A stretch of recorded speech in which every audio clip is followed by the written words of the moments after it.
Welcome viewers. அது 1993 வருடம் ராமநாதபுரம் மாவட்டம். பிலிப் வி பிரதீப் அப்படிங்கிறவரு ராமநாதபுரம் மாவட்டத்துடைய சூப்பரிண்டென்டென்ட் ஆஃப் போலீஸா இருக்காரு. ஒரு துடிப்பான இளம் வயசுல இருந்தவரு இந்த போலீஸ் டிபார்ட்மெண்ட்ல இருக்கிற work pressure, tension, day and night நேரம் பார்க்காம வேலை செய்யறது, எந்த ஒரு ஃபேமிலி ரிலேட்டிவ்ஸ் ஃபங்க்ஷனுக்கும் போக முடியாம லீவ்ஸ் கிடைக்காம தவிக்கிறது, இப்படி தான் அனுபவிச்ச கஷ்டங்களை மத்த போலீஸ்காரங்களும் அனுபவிக்கிறத பார்த்து இதுக்கு ஏதாவது ஒரு சொல்யூஷன் கண்டுபிடிக்கணும் அப்படின்னு நினைக்கிறாரு. அப்படி யோசிக்கும் பொழுதுதான் FOP அப்படிங்கிற ஃப்ரெண்ட்ஸ் ஆஃப் போலீஸ் அப்படிங்கிற அமைப்பை உருவாக்குற ஒரு ஐடியா அவருக்கு தோணுது. சோ தன்னுடைய டிஸ்ட்ரிக்ட்ல இருக்கிற போலீஸ் வேலைக்கு முயற்சி பண்ணிட்டு இருக்கிற பசங்க, போலீஸ்க்கு உதவி பண்ணணும் அப்படிங்கிற அந்த ஏரியால இருக்கிற பசங்க அப்படின்னு இவங்க எல்லாத்தையுமே ஒருங்கிணைச்சு ஃப்ரெண்ட்ஸ் ஆஃப் போலீஸ் அப்படிங்கிற ஒரு அமைப்பை உருவாக்குறாரு. அவங்களுடைய வேலை என்ன அப்படின்னா டிராபிக்கை கிளியர் பண்ண போலீஸ்க்கு ஹெல்ப் பண்றது, போலீஸ் கூட ரவுண்ட்ஸ் போறது, அந்தந்த ஏரியால நடக்கிற குற்ற செயல்களை போலீஸ்க்கு இன்ஃபார்ம் பண்றது அப்படிங்கிற மாதிரியான செயல்களை செய்யறது தான். எப்பவுமே பரபரப்பா டென்ஷனா சுத்திட்டு இருந்த போலீஸ்க்கு இது ஒரு சின்ன உதவியா இருந்தாலும் அது ரொம்பவே யூஸ்ஃபுல்லான ஒண்ணா இருந்துச்சு. போலீஸ்க்கும் பொதுமக்களுக்கும் நடுவில் இருக்கிற கேப்பை குறைக்கவும், போலீஸ் பொதுமக்களின் நண்பன் அப்படிங்கறத ப்ரூவ் பண்ணவும் இது ரொம்பவே உதவியா இருந்துச்சு. இப்படி ராமநாதபுரம் மாவட்டத்துல ரொம்பவே சிறப்பா இயங்கிட்டு இருந்த இந்த ஃப்ரெண்ட்ஸ் ஆஃப் போலீஸ் அமைப்பை 1994 வருடம் தமிழ்நாடு கவர்மெண்ட் அப்ரூவ் பண்ணி தமிழ்நாடு முழுவதுமே எக்ஸ்டெண்ட் பண்ணாங்க. ஆனா எந்த ஒரு விஷயத்துக்குமே தொடக்கம் அப்படின்னு ஒண்ணு இருந்தா முடிவு அப்படின்னு ஒண்ணு இருக்கும் இல்லையா? அப்படி ஆரம்பத்துல ரொம்பவே சிறப்பா இயங்கிட்டு இருந்த இந்த ஃப்ரெண்ட்ஸ் ஆஃப் போலீஸ் அமைப்பும் ஒரு கட்டத்துல முடிவுக்கு வர ஆரம்பிச்சது. ஆரம்பத்துல போலீஸ்க்கு ஸ்டேஷன்ல டீ காஃபி வாங்கிட்டு வர்றது, டிராபிக்கை கிளியர் பண்றது, ரவுண்ட்ஸ் போகும்போது கூட போறது அப்படின்னு சின்ன சின்ன உதவிகளை செஞ்சுட்டு இருந்தவங்க குற்றவாளிகளை பத்தி தகவல் கொடுக்கறது, அவங்களை பிடிக்கிறதுக்கு போலீஸ்க்கு உதவி பண்றது அப்படின்னு கொஞ்சம் கொஞ்சமா இம்ப்ரூவ் ஆக ஆரம்பிச்சாங்க. அது மட்டும் இல்ல, ஒரு சின்ன எக்ஸாம்பிள் சொல்றேன். எப்படி சந்திரமுகி படத்துல சந்திரமுகியை பத்தியே நினைச்சிட்டு இருந்த கங்கா ஒரு நாள் தன்னையே சந்திரமுகியா நினைக்க ஆரம்பிச்சாலோ, அதே மாதிரி எப்பவுமே போலீஸ் கூட சுத்திட்டு இருந்த ஃப்ரெண்ட்ஸ் ஆஃப் போலீஸும் தங்களையும் போலீஸ்னு நினைக்க ஆரம்பிச்சாங்க, போலீஸாவே நடந்துக்க ஆரம்பிச்சாங்க. அப்பதான் தமிழ்நாட்டுல ஒவ்வொரு ஏரியால இருந்தும் அவங்கள பத்தின கம்ப்ளைண்ட்ஸ் கொஞ்சம் கொஞ்சமா வர ஆரம்பிச்சது. இப்படி அங்க ஒண்ணு இங்க ஒண்ணு அப்படின்னு கம்ப்ளைண்ட்ஸ் வந்துட்டு இருந்தாலும் வில்லேஜஸ் மற்றும் டவுன்ஸ்ல இவங்களுடைய அட்டகாசம் கொஞ்சம் அதிகமாவே இருந்துச்சு. இப்படி போயிட்டு இருக்கும் பொழுதுதான் இப்ப 3 வருடங்களுக்கு முன்னாடி 2020 நடந்த ஒரு சம்பவம் தமிழ்நாடு இந்தியாங்கிற பார்டர்ஸ் தாண்டி உலகம் முழுக்க ரொம்பவே பரபரப்பா பேசப்பட்டுச்சு. அப்படி நடந்த அந்த சம்பவம் தான் போலீஸுடைய பணி சுமையை குறைக்க, சமூகத்துல நல்லது நடக்கணும் அப்படிங்கிற நல்ல எண்ணத்துல ஒரு போலீஸ் அதிகாரி உருவாக்குன அந்த ஃப்ரெண்ட்ஸ் ஆஃப் போலீஸ் அமைப்புக்கு ஒரு முடிவு கட்டுச்சு. சரி, ஓகே ப்ரோ, எதுக்காக இப்ப சம்பந்தம் இல்லாம இதை பத்தி பேசிட்டு இருக்கீங்க அப்படிங்கிற ஒரு எண்ணம் உங்களுக்கு தோணுச்சு அப்படின்னா, நம்ம இன்னைக்கு பார்க்க போற கேஸ் அப்படி. தமிழ்நாட்டுல இந்த கேஸை பத்தியே தெரியாதவங்க இருக்க மாட்டாங்க அப்படிங்கிற அளவுக்கு பட்டி தொட்டி எல்லாம் பரபரப்பா பேசப்பட்ட ஒரு வழக்கு தான் அது. ஏன் நம்ம சேனல்ல பல மாதங்களா நீங்க எல்லாருமே ரிக்வெஸ்ட் பண்ணி கேட்டுட்டு இருக்கிற ஒரு வழக்கு, ஜெயராஜ் பென்னிக்ஸ் வழக்கு.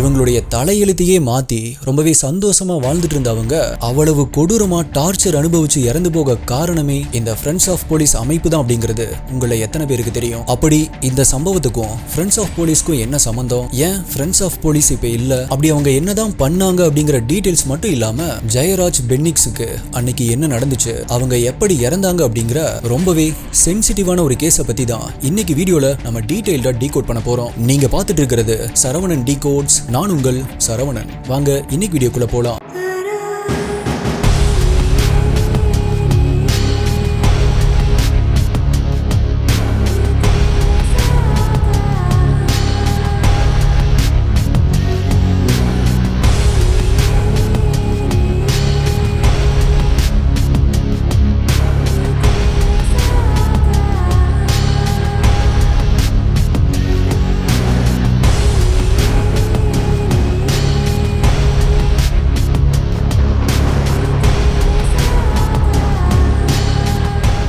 உங்களுக்கு crime thriller, mystery, strange, solved, unsolved cases இதெல்லாம் பிடிக்கும் அப்படின்னா நீங்க இதோடைய ஃபேன் அப்படின்னா இப்பவே நம்மளுடைய சேனலுக்கு சப்ஸ்கிரைப் பண்ணிக்கோங்க. இந்த மாதிரியான வீடியோஸ் தான் ஒரு நாள் விட்டு ஒரு நாள் நம்மளுடைய சேனல்ல வரும். மேலும் இந்த வீடியோல நான் சொல்ற யூடியூப்ல காமிக்க முடியாத crime scene images, crime scene videos எல்லாமே நம்மளுடைய டெலிகிராம் குரூப்ல தான் அப்டேட் பண்ணுவேன். யூடியூப்ல கரெக்டா நோட்டிபிகேஷன் வராதவங்களுக்குமே அங்க இன்ஸ்டன்டா அப்டேட் வந்துடும். நம்மளுடைய அஃபீஷியல் டெலிகிராம் குரூப்புடைய லிங்க் டிஸ்கிரிப்ஷன் பின்னாடி கமெண்ட்ல கொடுத்துருக்கேன். அதுல ஜாயின் பண்ணி செக் பண்ணி பாருங்க.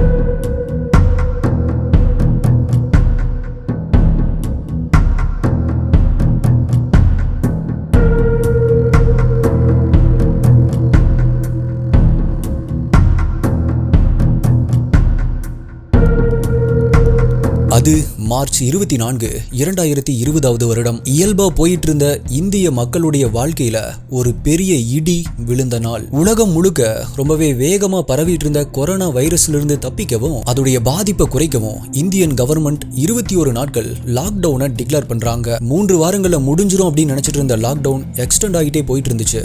ஆபீஸ் போறவங்க எல்லாருமே ஒர்க் ஃப்ரம் ஹோம் பண்ண ஆரம்பிச்சாங்க. ஆனா கூலி வேலைக்கு போறவங்க, கடை கண்ணி வச்சு பொழப்பு நடத்துறவங்க எல்லாம் வருமானமே இல்லாம வாடி போக ஆரம்பிச்சாங்க. அதனால கவர்மெண்ட் கொஞ்சம் டைம் ரெஸ்ட்ரிக்ஷன் கொடுத்து கடைகளை ஓபன் பண்ண பெர்மிஷன் கொடுத்தாங்க.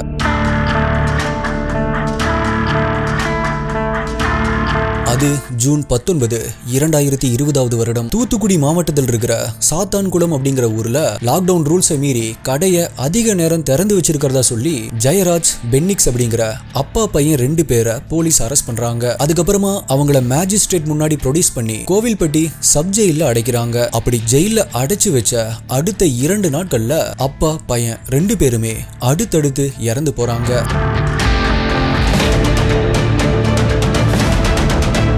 கடையை ரொம்ப நேரம் திறந்து வச்சதுக்கு அரெஸ்ட் பண்ணுவாங்களா? அப்படியே அரெஸ்ட் பண்ணாலும் ஜெயில போடுவாங்களா? போலீஸ் அரெஸ்ட் பண்ண 2 நாள்லயே அப்பா பையன் 2 பேருமே இறந்து போயிட்டாங்களே, ஏன், எப்படி? இந்த மாதிரி அடுக்கடுக்கான கேள்விகள் உங்களுக்கு வருது இல்லையா? அதுக்கு அவங்கள அரெஸ்ட் பண்ண போலீஸ் ஆபீசர்ஸ் என்ன சொன்னாங்க அப்படின்னா, 2 பேருமே அனுமதிக்கப்பட்ட நேரத்துக்கு மேல அவங்களுடைய கடையை திறந்து வச்சிருந்ததாகவும், போலீஸ் கடையை க்ளோஸ் பண்ண சொல்லியும் க்ளோஸ் பண்ண முடியாது அப்படின்னு டியூட்டியில் இருந்த போலீஸ் ஆபீசர்ஸ தகாத வார்த்தையில திட்டியதாகவும், ரோட்ல படுத்து உருண்டு பிரச்சனை பண்ணதாகவும், அதனாலதான் அவங்கள அரெஸ்ட் பண்ணி எஃப்ஐஆர் ஃபைல் பண்ணி கோவில்பட்டி சப் ஜெயில அடைச்சதாகவும், அப்ப ஏற்கனவே உடம்பு சரியில்லாம இருந்த அந்த 2 பேருமே அடுத்தடுத்து இறந்து போனதாகவும் போலீஸ் சொன்னாங்க. இத கேட்கும் போதே காதுல பூ சுத்துற மாதிரி இருக்குது அப்படின்னு பொதுமக்கள் பேச ஆரம்பிச்சாங்க. ஆனா உண்மையில நடந்தது இதுதான்.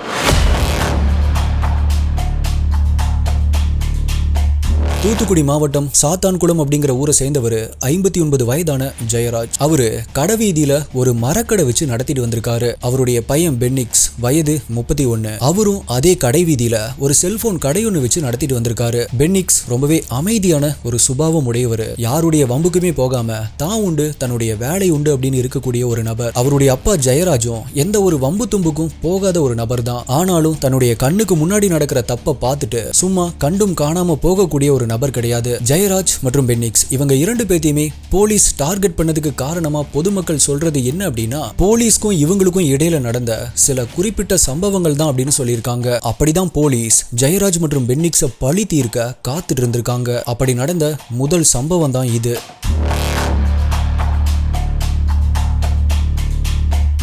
ஜெயராஜ், பென்னிக்ஸ் இவங்க 2 பேர் கடைக்கும் ஆப்போசிட் சைட்ல எப்பவுமே 2-3 ஆட்டோ நிக்கிறது வழக்கமா இருந்திருக்கு. அந்த ஆட்டோக்குள்ள உட்காந்து கொஞ்சம் பேர் சரக்கு அடிக்கிறதும் உண்டு. ஒரு நாள் அதை பார்த்த ஜெயராஜுக்கு கோபம் வந்திருக்கு. ஆனா அவர் போலீஸ்க்கு போகல, போலீஸ் கிட்ட கம்ப்ளைண்ட் பண்ணல. அதுக்கு பதிலா அவரே தட்டி கேட்க ஆரம்பிச்சாரு. ஏன்னா அந்த ஆட்டோக்குள்ள உட்காந்து சரக்கு அடிச்சிட்டு இருந்ததே போலீஸும் ஃப்ரெண்ட்ஸ் ஆஃப் போலீஸும் தான். அப்படி அவர் அதை தட்டி கேட்கும் போது FOP அதாவது ஃப்ரெண்ட்ஸ் ஆஃப் போலீஸ்ல இருந்த ஒரு நபர் அதை செல்போன்ல வீடியோ ரெக்கார்ட் பண்ணியிருக்காரு.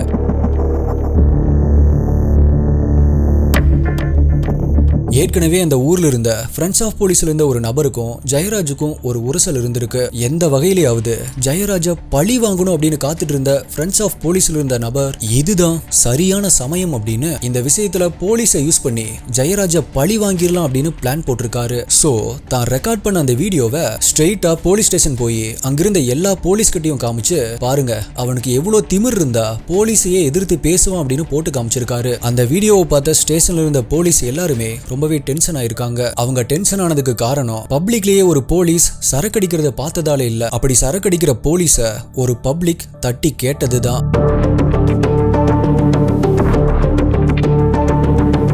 இரண்டாவது சம்பவமா பொதுமக்கள் என்ன சொல்லியிருக்காங்க அப்படின்னா, ஒரு முறை அந்த ஸ்டேஷனை சேர்ந்த எஸ்ஐ பாலகிருஷ்ணன் பென்னிக்ஸ் நடத்திட்டு வர்ற அவருடைய செல்போன் கடைக்கு போய் அவர்கிட்ட 2 செல்போன் கேட்டிருக்காரு. ஆனா இந்த இன்சிடென்ட்டை 2 வெர்ஷனா சொல்றாங்க. அதுல முதல் வெர்ஷன் எஸ்ஐ பாலகிருஷ்ணன் அந்த செல்போனை ஃப்ரீயா கேட்டதா சொல்லப்படுது. அதுக்கு பென்னிக்ஸோ நான் அப்பா கிட்ட கேட்டு சொல்றேன் அப்படின்னு சொல்லியிருக்காரு. போலீஸ் கிட்ட இருந்தெல்லாம் காசு வாங்க முடியாது, அதனால போனை கொடுக்க வேண்டாம் அப்படின்னு பென்னிக்ஸ் உடைய அப்பா ஜெயராஜ் சொல்லியிருக்காரு. இதே இன்சிடென்ட்டை இரண்டாவது வெர்ஷன்ல எஸ்ஐ பாலகிருஷ்ணன் பென்னிக்ஸ் உடைய செல்போன் கடைக்கு போய் 15,000 ரூபாய் மதிப்பு இருக்கிற ஒரு போன் எடுத்து இதை நான் அடுத்த டைம் வரும்போது வாங்கிக்கிறேன், கொஞ்சம் ஆஃபர் போட்டு கொடு அப்படின்னு கேட்டதாகவும், அதுக்கு பென்னிக்ஸோ முதல்ல வந்து வாங்குங்க சார் அப்புறம் ஆஃபர் போட்டு தரேன் அப்படின்னு கொஞ்சம் சலிச்சிட்டு பதில் சொன்னதாகவும் சொல்லப்படுது. சோ என்கிட்டயே எகத்தாளமா பேசுறியா, ஒரு நாள் நீ சிக்குவ அப்படின்னு எஸ்ஐ பாலகிருஷ்ணன் பழி வச்சிருக்காரு அப்படின்னு சொல்லப்படுது.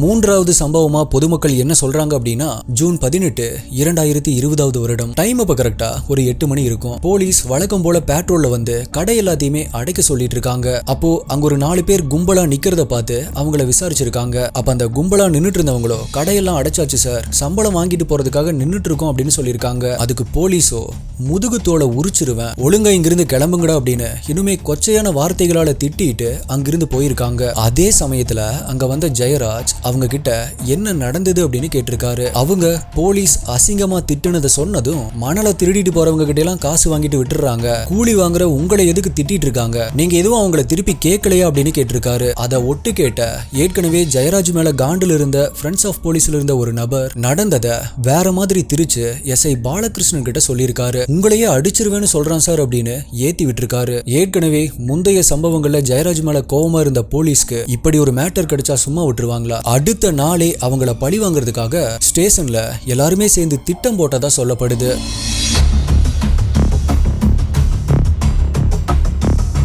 ஜூன் 19, 2020 வருடம் டைம் அப்ப கரெக்டா ஈவினிங் ஒரு 7 மணி இருக்கும். ஜெயராஜுடைய மரக்கடைக்கு வந்த போலீஸ் நேத்து போலீஸை பத்தி தப்பா பேசுனது யாருடா அப்படின்னு கேட்டுட்டு ரொம்பவே அசிங்கமா பேச ஆரம்பிச்சிருக்காங்க. அதை பத்தி விசாரிக்கணும் அப்படின்னு சொல்லி ஜெயராஜ கழுத்தை புடிச்சு தள்ளிட்டு போய் வண்டியில ஏத்தி கூட்டிட்டு போயிருக்காங்க. இத பார்த்த பென்னிக்ஸ் உடைய ஃப்ரெண்ட்ஸ் அவருடைய செல்போன் கடைக்கு போய் நடந்த விஷயங்களை பென்னிக்ஸ் கிட்ட சொல்றாங்க. தன்னுடைய அப்பாவை போலீஸ் புடிச்சிட்டு போயிட்டாங்க அப்படிங்கிற விஷயத்தை கேள்விப்பட்டு ரொம்பவே அதிர்ச்சியான பென்னிக்ஸ் தன்னுடைய நண்பர்களோட பைக்ல போலீஸ் ஸ்டேஷன் போறாரு. போகும்போதே தன்னுடைய அட்வொகேட் ஃப்ரெண்டையும் போலீஸ் ஸ்டேஷனுக்கு வர சொல்லிட்டு தான் போயிருக்காரு.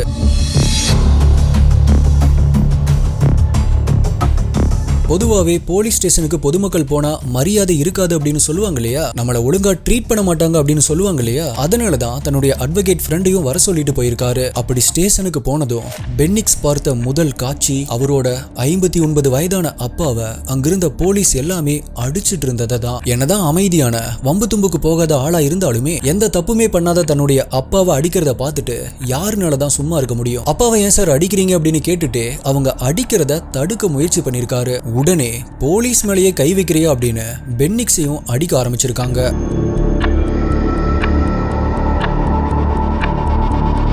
அதே நேரத்துல கரெக்டா பென்னிக்ஸ் உடைய அட்வொகேட் ஃப்ரெண்டும் அங்க வந்திருக்காரு. ஆனா அவரை ஸ்டேஷனுக்குள்ளேயே அனுமதிக்காம அங்கிருந்து போக வச்சுட்டு ஸ்டேஷனுடைய கதவை எல்லாத்தையுமே க்ளோஸ் பண்ணிட்டு அவங்க 2 பேரையுமே அடிக்க ஸ்டார்ட் பண்ணிருக்காங்க. ஸ்டேஷனுக்கு வெளியில் இருக்கிற ஜன்னல்ல இருந்து பார்க்கும்போது ஜெயராஜ் மற்றும் பென்னிக்ஸ் 2 பேரையும் போலீஸுடைய லத்திய வச்சு மாறி மாறி கண்மூடித்தனமா அடிக்க ஆரம்பிச்சிருக்காங்க. யாரெல்லாம் விசாரணை படம் பார்த்திருக்கீங்க, அதுல வர்ற சீன்ஸ அப்படியே அதோடைய 10 மடங்கா கற்பனை பண்ணிக்கோங்க. தன்னுடைய ஈகோவை டச் பண்ணதாலையும் போலீஸை பத்தி தப்பா பேசுனதா நினைச்சிட்டு இருந்ததாலையும் எஸ்ஐ பாலகிருஷ்ணன் அங்கிருந்த ஃப்ரெண்ட்ஸ் ஆஃப் போலீஸ் உதவியோட கைய 2 பேர் காலை 2 பேர் பிடிக்க சொல்லிட்டு காலை விரிச்சு வச்சு அவங்களுடைய பின்பகுதியிலேயே லத்திய விட்டு அடிக்க ஆரம்பிச்சிருக்காங்க.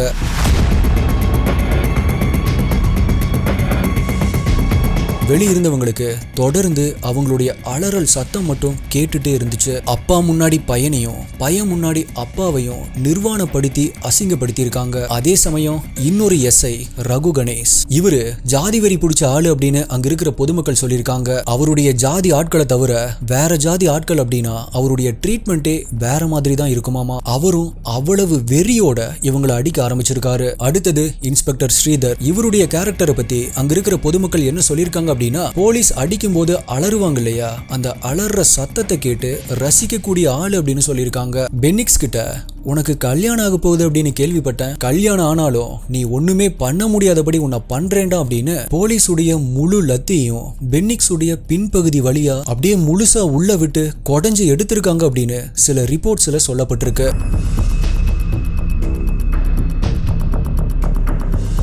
இப்படியான 3 கேரக்டர்ஸும் ஒரே ஸ்டேஷன்ல இருந்திருக்காங்க. அப்போ ஜெயராஜ் மற்றும் பென்னிக்ஸ் எவ்வளவு கொடுமைகளை அனுபவிச்சிருப்பாங்க அப்படின்னு நினைச்சு பார்க்கவே முடியல. அவங்க அடிச்ச அடியில 2 பேருக்குமே உடம்பு ரணமாயிருச்சு. 2 பேருடைய பின்பக்கத்துல இருந்து ரத்தம் வழிஞ்சிட்டே இருந்திருக்கு. அவங்களுடைய ட்ரெஸ் எல்லாமே ரத்தமானதால அவங்களுடைய லுங்கிய அடிக்கடி மாத்த வேண்டி இருந்திருக்கு. கை வலிக்குது அப்படின்னு அடிக்கிறவங்க நிறுத்தினா கூட உடனே இன்ஸ்பெக்டர் ஸ்ரீதர் அடிக்க சொல்லி கட்டாயப்படுத்தியிருக்காரு. இப்படி அந்த ராத்திரி முழுக்கவே நரக வேதனையை அனுபவிச்சிருக்காங்க.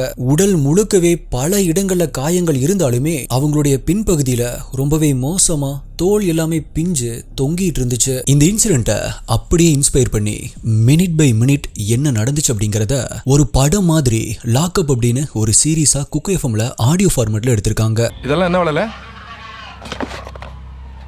எவ்வளோ இது? 15,000 சார். சரில, நாளைக்கு வந்து வாங்கிக்கிறேன், பார்த்து போட்டு விடுண்ணா. அது நீங்கள் வாங்கும்போது வாங்க சார், பார்த்து டிஸ்கவுண்ட் பண்ணிக்கலாம். எவ்வளோ பேசுகிறேன்? இதுல எல்லா எபிசோட்ஸுமே நான் கேட்டுட்டேன். கேட்கறதுக்கே அவ்வளோ பயமா இருந்துச்சு. அதுவும் 5வது மற்றும் 6வது எபிசோட்ஸ் எல்லாம் கேட்கிற நம்மள குலை நடுங்க வைக்கும். நீங்களே அங்க போலீஸ் கிட்ட சிக்கிட்ட மாதிரியான ஒரு உணர்வை ஏற்படுத்தும்.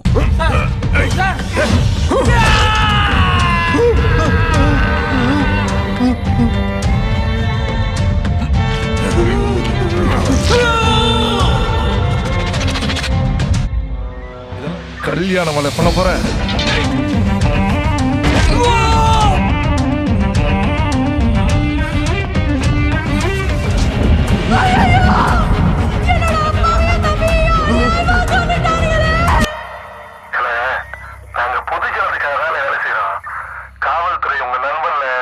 டிஸ்கிரிப்ஷன் பின்ட்டு கமெண்ட்ல லிங்க் கொடுத்துருக்கேன். T5T50 அப்படிங்கிற கோட் யூஸ் பண்ணா 50% உங்களுக்கு ஆஃபரும் கிடைக்கும். ஒரு ரியல் எக்ஸ்பீரியன்ஸ் கிடைக்கணும் அப்படின்னா கண்டிப்பா போய் கேட்டு பாருங்க. அப்போ ஜெயராஜுடைய வீட்டுக்கு ஆள் அனுப்பி 2 பேருக்குமே மாத்துறதுக்காக லுங்கி வாங்கிட்டு வர சொல்லியிருக்காங்க. வெள்ளை கலர் வேஷ்டியை கொடுத்ததும் அதை வேண்டாம் அப்படின்னு சொல்லி டார்க் கலர்ல இருக்கிற லுங்கிய கேட்டு வாங்கிட்டு வந்திருக்காங்க. இரவு முழுக்க தொடர்ந்து ஒரு நிமிடம் கூட இடைவெளி விடாம தொடர்ந்து அடிச்சுட்டே இருந்திருக்காங்க. அப்படி மிருகத்தனமா அடிக்கும் போது பென்னிக்ஸ் மற்றும் ஜெயராஜுடைய ரத்தம் அங்கிருந்த செவுத்துல, அங்கிருக்கிற டேபிள்ல அப்படின்னு எல்லா இடங்களையுமே பட்டிருக்கு. அதை எல்லாத்தையுமே பென்னிக்ஸ் உடைய இன்னர் வியர்ஸை வச்சு துடைக்க வச்சிருக்காங்க. அதுவும் லத்தி மட்டும் இல்ல, இரும்பு ராடையும் யூஸ் பண்ணிருக்காங்க அப்படின்னு சில ரிப்போர்ட்ஸ்ல சொல்லியிருக்காங்க. அதை வச்சு என்ன பண்ணிருப்பாங்க அப்படின்னு நான் சொல்லாமலேயே உங்களுக்கு புரியும் அப்படின்னு நான் நினைக்கிறேன். ஒரு வழியா காலையில விடிஞ்சதும் பக்கத்துல இருக்கிற ஜிஹெச்சுக்கு கூட்டிட்டு போயிருக்காங்க. அங்க போய் டாக்டரை பார்த்துட்டு வர்றதுக்குள்ள இவங்களுக்கு 3 லுங்கி மாத்த வேண்டியதா இருந்துச்சு. அவ்வளவு ரத்தம் அவங்களுடைய பின் வழியா வெளியேறிட்டே இருந்திருக்கு. ஜிஹெச்ல வெண்ணிலா அப்படிங்கிற ஒரு லேடி டாக்டர் தான் இருந்திருக்காங்க. லேடி டாக்டர் கிட்ட போய் இவங்க அடி வாங்கின இடங்களை காட்டவா முடியும்? அதுவும் இல்லாம ஜெயராஜ் மற்றும் பென்னிக்ஸ எல்லா போலீஸும் சுத்தி ரவுண்டு கட்டி நின்று இருக்காங்க. சோ அங்க சும்மா ஃபார்மாலிட்டிஸை முடிச்சுட்டு ஜெயராஜ் மற்றும் பென்னிக்ஸுக்கு எந்த பிரச்சனையுமே இல்ல, அவங்க 2 பேரும் ஃபிட்டா தான் இருக்காங்க அப்படிங்கிற ஒரு சர்டிபிகேட்டை வாங்கிட்டு அவங்களை அப்படியே அள்ளி வண்டியில போட்டுட்டு மேஜிஸ்ட்ரேட் கிட்ட கூட்டிட்டு போறாங்க.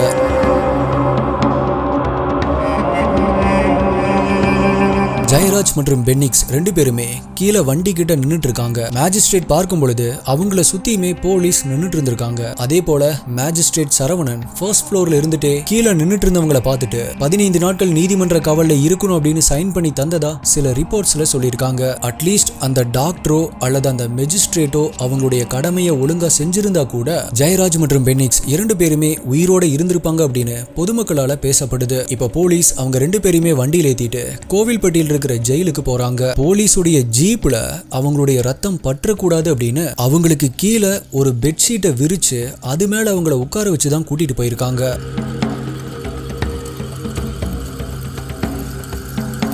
சாத்தான்குளம்ல இருக்கிற ஜெயிலையோ இல்ல அப்படின்னா பக்கத்துல இருக்கிற பேராவூரணி ஜெயிலையோ போட்டா உள்ளூர் மக்களால பிரச்சனை ஏற்படும் அப்படின்னு ரொம்ப தூரம் தள்ளி இருக்கிற கோவில்பட்டி ஜெயிலுக்கு தான் ஆர்டர் வாங்கியிருக்காங்க. அட்லீஸ்ட் அந்த ஜெயிலராவது இவங்களை ஒழுங்கா செக் பண்ணியிருந்தா உடனே இவங்களை ஹாஸ்பிட்டலை சேர்த்தி இவங்களை காப்பாத்திருக்கலாம் அப்படின்னு சொல்லப்படுது. ஆனா அதுவும் நடக்கல. ஜூன் 22, 2020 பென்னிக்ஸ் தனக்கு மூச்சு விடுறதுக்கு சிரமமா இருக்கு அப்படின்னு சொல்லியிருக்காரு. அதனால அவரை கோவில்பட்டி GHல அட்மிட் பண்ணிருக்காங்க. ஆனா அன்னைக்கு நைட்டு 9 மணிக்கு ஹாஸ்பிட்டல் பென்னிக்ஸ் இறந்து போறாரு. அன்னைக்கு நைட்டு 10:30 மணிக்கு அவருடைய அப்பா ஜெயராஜையும் அதே ஹாஸ்பிட்டல்ல தான் அட்மிட் பண்ணிருக்காங்க. ஆனா அடுத்த நாள், அதாவது ஜூன் 23, 2020 காலையில 5:40 மணிக்கு அவரும் இறந்து போறாரு.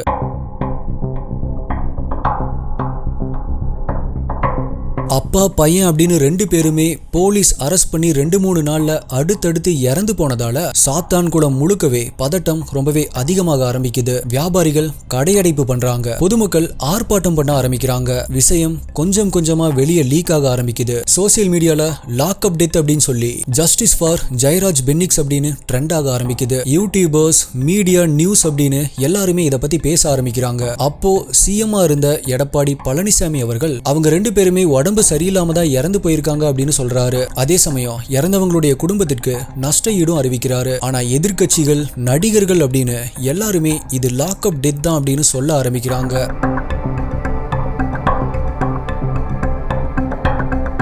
உடனே தமிழ்நாடு கவர்மெண்ட் அந்த ஸ்டேஷன்ல இருந்த போலீஸ்காரங்களை வழக்கம் போல அதிரடி படைக்கு மாத்துறது, வழக்கம் போல ஆயுத படைக்கு மாத்துறது, வெயிட்டிங் லிஸ்ட்ல போடுறது அப்படின்னு சில கண் துடைப்பு வேலைகளை பண்றாங்க அப்படின்னு சோசியல் மீடியால பொதுமக்கள் பேச ஆரம்பிச்சாங்க. ஆனா இந்த கேஸுடைய சீரியஸ்னஸ் புரிஞ்சுக்கிட்ட மெட்ராஸ் ஹைகோர்ட்டுடைய மதுரை பெஞ்ச் இந்த கேஸை தானா முன் வந்து விசாரிக்க ஆரம்பிக்கிறாங்க. அதுக்காக பாரதிதாசன் அப்படிங்கிற மேஜிஸ்ட்ரேட்டை அப்பாயின்மெண்ட் பண்றாங்க. ஆனா அப்படி விசாரிக்க போன அந்த மேஜிஸ்ட்ரேட்டையே அந்த சாத்தான்குளம் போலீஸ் ஸ்டேஷன்ல அந்த ஸ்டேஷன்ல இருந்த போலீஸ் ஆபீசர்ஸ் கொஞ்சம் கூட பயமே இல்லாம மிரட்டி இருக்காங்க, அவரை அசிங்கப்படுத்தி இருக்காங்க. அவர் கேட்ட டாக்குமெண்ட்ஸை கொடுக்கறதுக்கு டிலே பண்றது, யாரையோ திட்டுற மாதிரி அவரை திட்டுறது அப்படின்னு ரொம்பவே அசிங்கப்படுத்தி இருக்காங்க. அதுலயும் மகாராஜன் அப்படிங்கிற ஒரு கான்ஸ்டபிள் அவருக்கு பின்னாடி நின்னுக்கிட்டு உன்னால ஒன்னும் புடுங்க முடியாதுடா அப்படின்னு சொல்லியிருக்காரு. இவ்வளவு அவமானங்களையும் சகிச்சுக்கிட்டு அந்த மேஜிஸ்ட்ரேட் பாரதிதாசன் அவர்கள் எல்லா தகவல்களையும் கலெக்ட் பண்ணியிருக்காரு.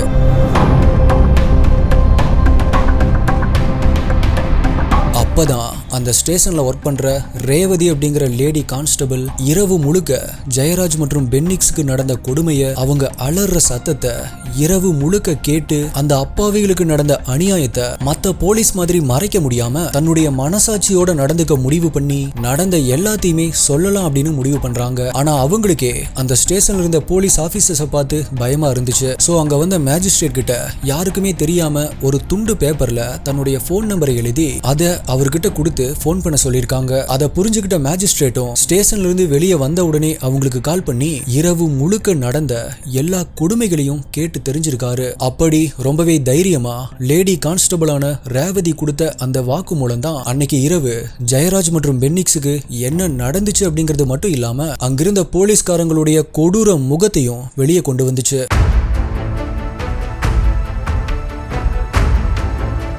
அந்த மேஜிஸ்ட்ரேட் கலெக்ட் பண்ண டீடைல்ஸ், லேடி கான்ஸ்டபிள் ரேவதியுடைய வாக்குமூலம், அந்த கடை வீதியில் இருந்தவங்க, அங்க நடந்த சம்பவத்தை பார்த்த ஐ விட்னஸ் அப்படின்னு இவங்க கிட்ட இருந்து கிடைச்ச தகவல்கள் அப்படின்னு ஒவ்வொன்றுமே ஈர கொலையே நடுங்க வைக்கிற மாதிரி இருந்துச்சு. அப்படி கிடைச்ச எல்லா ரிப்போர்ட்ஸ்ல இருந்ததை தான் நான் இவ்வளோ நேரம் நரேட் பண்ணிட்டு இருந்தேன். அதை தான் நீங்க இவ்வளோ நேரம் கேட்டுட்டு இருந்தீங்க. ஸோ இந்த விஷயம் வெளியே தெரிய வந்த உடனே இப்ப கவர்மெண்ட் அந்த ஒட்டுமொத்த ஸ்டேஷனையும் இந்தியாவிலேயே முதல் முறையா ரெவென்யூ டிபார்ட்மெண்ட்டுக்கு கீழே கொண்டு வராங்க. இப்ப கேஸ் CBCID மாற்றப்படுது. CBCID அந்த FIR போலியானது அப்படிங்கறத கண்டுபிடிக்கிறாங்க. சாத்தான்குளம்ல இருந்த சம்பந்தப்பட்ட போலீஸ் ஆபீசர்ஸ் எல்லாத்தையுமே அரெஸ்ட் பண்றாங்க. Inspector Sridhar, SI Balakrishnan, SI Ragu Ganesh, constable Murugan, Muthuraja, Samaju, Selladurai, Thomas Francis, Veyilumuthu, Paldurai அப்படின்னு 10 பேரை அரெஸ்ட் பண்றாங்க.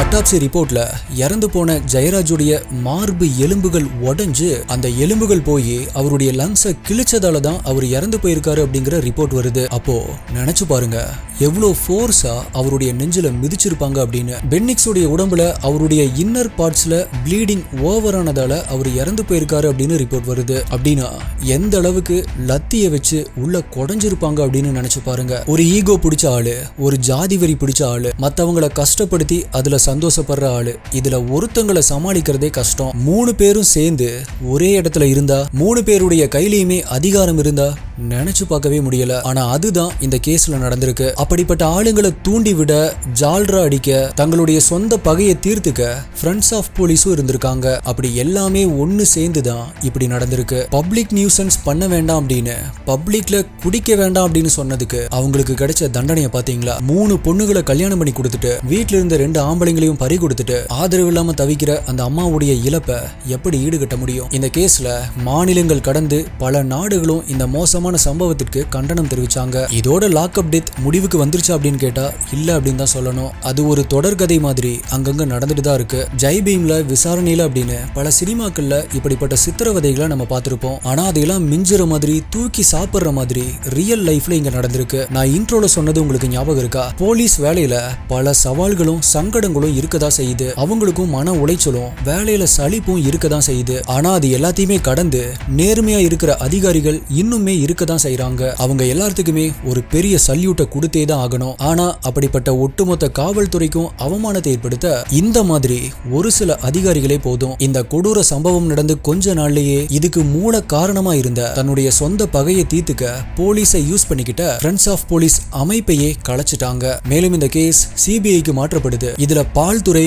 கொரோனாவிலேயே இறந்து போயிருக்காரு. மத்தவங்க கிட்ட இன்னுமே விசாரணை தொடர்ந்து நடந்துட்டே தான் இருக்கு. இந்த கேஸ்ல அரெஸ்ட் ஆனவங்க எல்லாருமே பொலிட்டிக்கல் பேக்ரவுண்ட் மற்றும் பவர் இருக்கிறவங்களா இருக்கிறதால கேஸ் இன்னுமே இழுத்துட்டே இருக்கு. இன்னுமே நிறைய சாட்சிகளை விசாரிக்க வேண்டி இருக்கு. சீக்கிரமாவே ஒரு நல்ல தீர்ப்பு வரும் அப்படின்னு நம்புவோம். சோ எஸ்டி இன்வெஸ்டிகேட்டர்ஸ், நீங்க இந்த கேஸை பத்தி என்ன நினைக்கிறீங்க? இது போல எப்பவாவது செய்யாத தப்புக்காக போலீஸ் கிட்ட மாட்டிருக்கீங்களா? அப்படி மாட்டிருந்தா அது என்ன அப்படிங்கறத கீழே கமெண்ட்ல சொல்லுங்க. ஃப்ரெண்ட்ஸ் ஆஃப் போலீஸால உங்களுக்கு ஏதாவது நல்லது அல்லது கெட்டது நடந்திருந்தாலும் கீழே கமெண்ட்ல சொல்லுங்க. உங்களுடைய பெஸ்டான கமெண்ட் அடுத்த வீடியோல வரும். மேலும் இந்த வீடியோவை முடிஞ்ச அளவுக்கு உங்களுடைய ஃப்ரெண்ட்ஸ் அண்ட் ஃபேமிலி கூட ஷேர் பண்ணுங்க. இப்போ வரைக்கும் வீடியோவை லைக் பண்ணாம பார்த்துட்டு இருக்கீங்க அப்படின்னா மறக்காம ஒரு லைக் கொடுத்துருங்க. அப்பதான் இந்த வீடியோவை நிறைய பேர்த்துக்கிட்ட எடுத்துட்டு போய் சேர்க்கும். இதே மாதிரியான வேற ஒரு வீடியோல மீட் பண்றேன். நன்றி, பாய்.